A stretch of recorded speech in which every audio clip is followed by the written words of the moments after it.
Om. Welcome to my new video. I hope आप सभी बहुत अच्छे होंगे या अच्छे हो। आपने मेरी पहली वीडियो तो ज़रूर देखी होगी। जो आपको उसमें समझ आया, जो मेरे विचार आपको अच्छे लगे, प्लीज़ कमेंट बॉक्स में ज़रूर लिखें। आज भी हम अपना छोटा सा विषय लेकर यहाँ पर उपस्थित हैं, चर्चा कर रहे हैं। तो आइए अपना विषय शुरू करते हैं। आज का हमारा विषय है डर का मनोविज्ञान। साधना का पथ हो या व्यवहारिक जीवन, हमें खतरे का सामना तो करना ही पड़ता है। ये नहीं कि उससे कोई इंसान या फिर कोई भी उससे कोई बच जाए। हमें खतरे का सामना तो करना ही पड़ता है, चाहे वह कोई सी भी परिस्थिति क्यों ना हो। एक बार जब हमारा मस्तिष्क खतरे को निर्धारित कर लेता है तो हमारा तंत्रिका तंत्र, इंग्लिश में बोले तो नर्वस सिस्टम, सक्रिय हो जाता है। तो हमारा मस्तिष्क हमें 3 विकल्प देता है: लड़ो, भागो या रुक जाओ। सबसे पहले हमारा मस्तिष्क हमें लड़ने के लिए कह सकता है। दूसरा, जिसे हम भाग जाना अथवा 9-2-11 होना कह सकते हैं।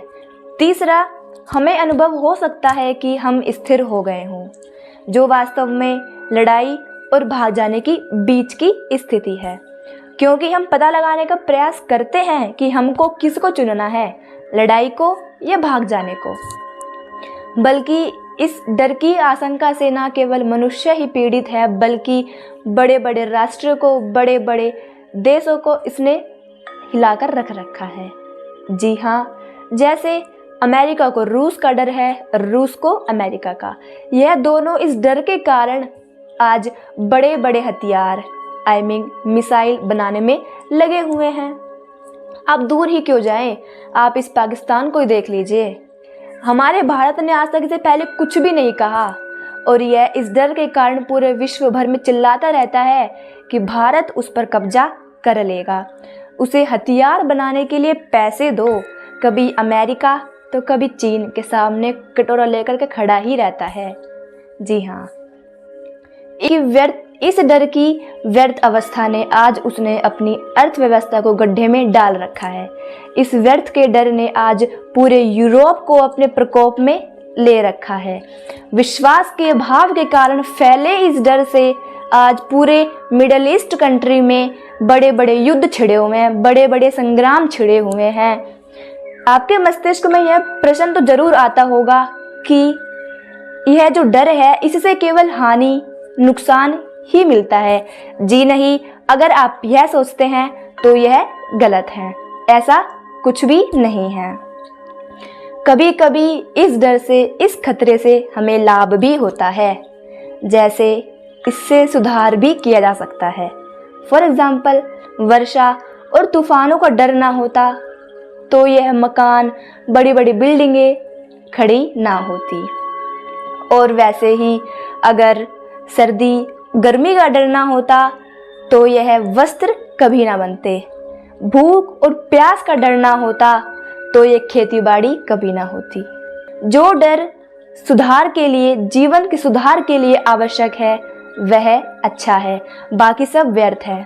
परंतु आइए और थोड़ा सूक्ष्म जगत में प्रवेश करते हैं तो पाते हैं कि यह डर केवल बाहरी जगत में ही नहीं, बल्कि भीतर के उस जगत में भी है जिसे साधक लोग मेडिटेशन अथवा ध्यान के समय देखते हैं। इस ध्यान में कभी कभी इतने सुंदर दृश्य दिखाई देते हैं, इतने ब्यूटीफुल दृश्य दिखाई देते हैं, मानो व्यक्ति उसे देखता ही रहना चाहता है।